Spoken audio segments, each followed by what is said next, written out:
Navbatdagi o'rnatuv jarayonimiz Namangan viloyati Norin tumani Jamshid akaning uylariga olib kelib o'rnatdik. Jarayonimiz 3,5 metrlik joy tashlashgan ekan. Biz 3 metrlikka qildik. Ichkarida patologik joy yo'qligi hisobiga biz tashqaridan ochiladigan qilib holatda qilib o'rnatdik.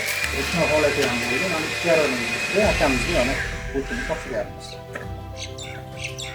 Avvalambor rahmat. Shu tarmog'ida kuzatib borib, bularga zakazlar berdik. Muddatidan avval qilib berishdi. Alloh rozi bo'lsin. Ishlar yaxshi ekan, sifatli ekan, sizlarga tavsiya qilamiz. Rahmat aka.